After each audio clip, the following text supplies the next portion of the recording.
Emily and Bogey, and we just have something fun to talk about today. We're in the kitchen. Bogey really loves sitting on our faucet, so I thought I would just bring the camera to him today.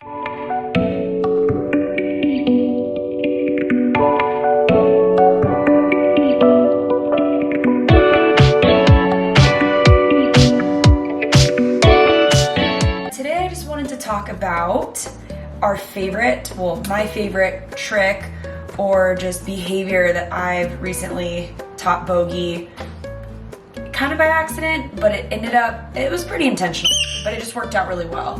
But I want to share with you guys because knowledge is power, and coming from someone with a more aggressive bird, I think it will help some people figure some things out. So I have been very involved in watching videos from Avian Behavioral Lab. You guys should go check it out. If what you're finding on the internet isn't enough in terms of training, this is the place to go. It's awesome, I love it. I've learned so much, and it's helped Bogey and I have a really great relationship. Anyway, what Hillary focuses on a lot is giving animals choice, especially, in my opinion, these highly intellectual creatures, parrots, cockatoos.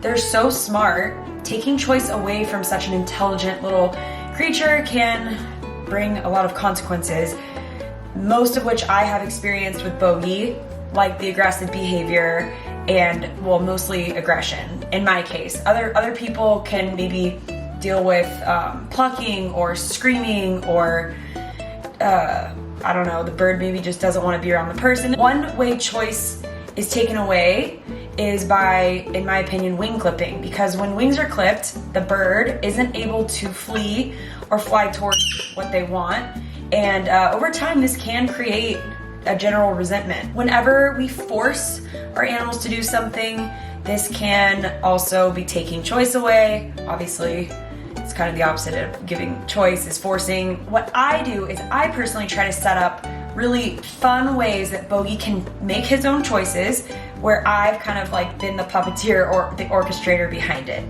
So one of those things that I've done is that I have put up perches all around the house. I put up perches all around the house, and I have taught Bogey to be potty trained.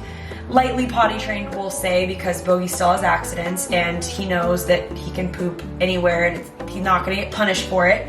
Potty training is a little controversial because it can cause prolapse and it can be really dangerous. So just realize that. I do have a potty training video, but just potty train your bird with caution because it can be dangerous.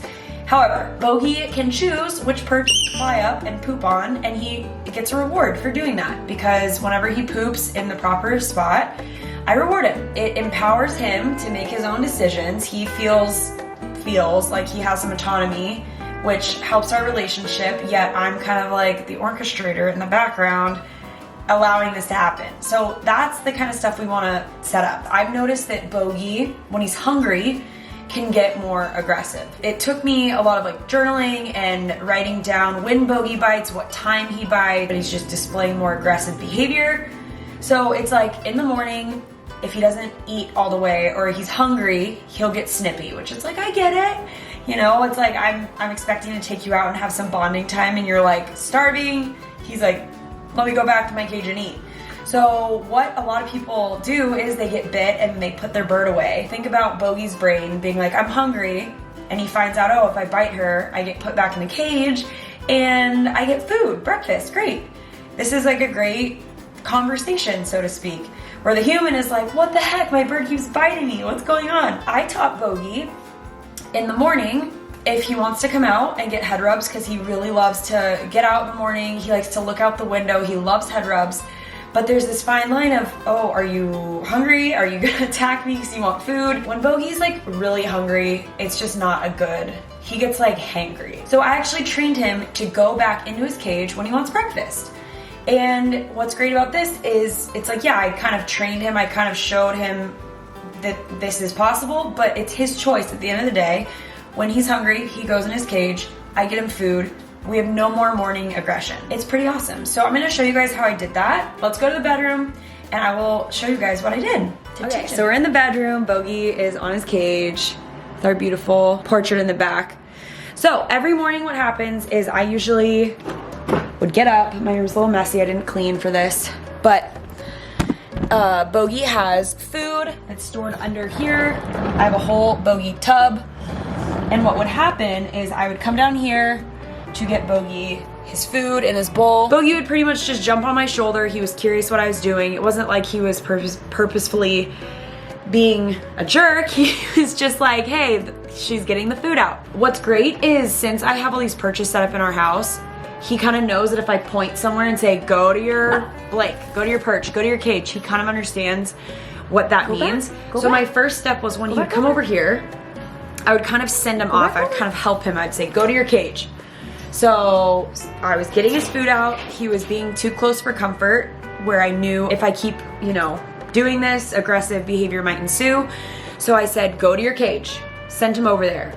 As soon as he hits the cage, I do a bridge, yes, and I give him a treat. That's what I did for, you know, maybe 2 days, 2 or 3 days. Go to your cage. So he would go to the top of his cage. So from Bogey standing on top of his cage, I then walked over because I was like, okay, how is Bogey gonna understand that I want him to go inside the cage for him to signal that he wants breakfast? I put his bowl of food in, and from here, see, he's even looking right now. I have the bowl, and I'd put it in, and he'd be so hungry because I knew I timed it appropriately. Bogey would go back into his cage. One morning, or you know, a couple mornings, he flew up to his cage because he knew that was the first step, and I waited until he went in his cage, and that's when I signaled, yes, good job, and then I'd give him a treat, and then I would give him his food. And it was pretty much only a few times, and he really understood, okay, if I go to my cage, if I go in my cage, you know, I get a treat and I get breakfast, and it's my choice. So anyway, that's just my little story of how we got Bogey to just go in his cage when he wants breakfast in the morning.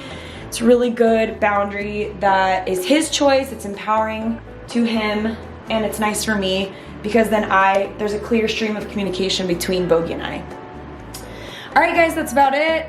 This is my little tidbit of the week. Feel free to leave some more questions in the comments, and go check out our Instagram as well as our website, nerdybirdcollective.com, and email us if you have any other questions. Thank you.